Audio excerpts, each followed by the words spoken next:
Israeli Prime Minister Benjamin Netanyahu appealed for calm today after an evening of protest and riots led to a wave of work stoppages throughout the country and fears of continuing violence. The unrest reportedly stems from Netanyahu's efforts to overhaul his country's judiciary, primarily the Supreme Court, and follows his firing of the nation's defense minister, who publicly opposed his plan.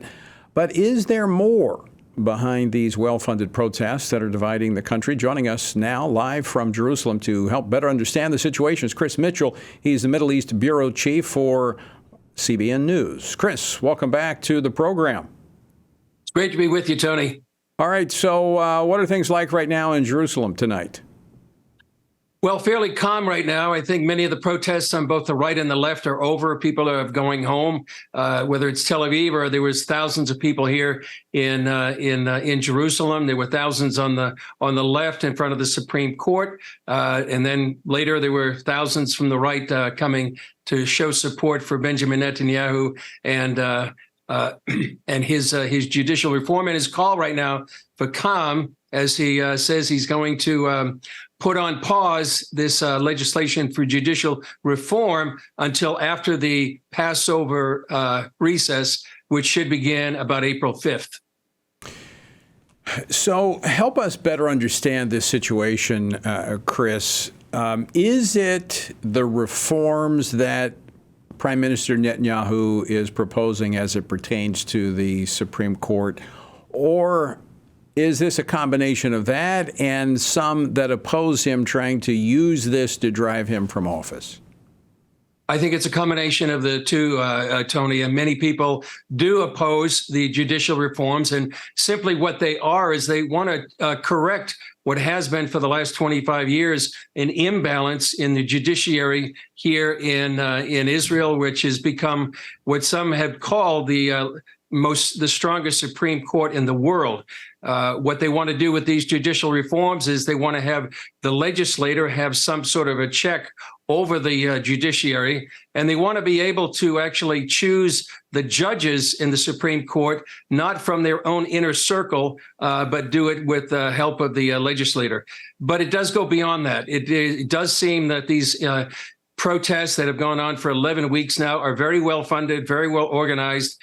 And the ultimate goal is not just judicial reform, but actually toppling the government. And it really has come to a very close call, I think, even today, about whether or not the coalition government of Benjamin Netanyahu would survive. I think this is going to be a pause both in the legislature, but also politically, when hopefully many Benjamin Netanyahu, Isaac Herzog, the president of Israel, is asking that there will be a coalition, a meeting, I guess, of all the heads to come to a compromise that would be beneficial to both sides and avoid what some people have been calling a potential civil war.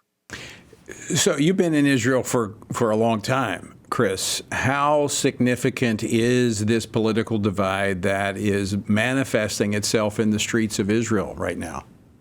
The only thing I can compare it to right now, Tony, is back in 2005. You probably remember the disengagement was the unilateral pullout of 9,000 Jews from the Gaza Strip. That really divided the country in a very deep way. What I'm hearing from Israelis is this is much deeper and maybe goes back to the most dangerous time in Israel's history since the 1973 Yom Kippur War. The divisions are very deep. But it's exacerbated by some of this outside influence. There has been talk that there is a funding not only coming from inside Israel, but outside of Israel to foment, this vitriol between both left and right, with the idea of having sort of like a coup d'etat against the government right now. So it's really an important time to be praying for the peace of Jerusalem, for wisdom for the leaders right now, especially Benjamin Netanyahu, who's really in the middle of this, and going forward, that there would be a godly resolution to what's going on here in Israel.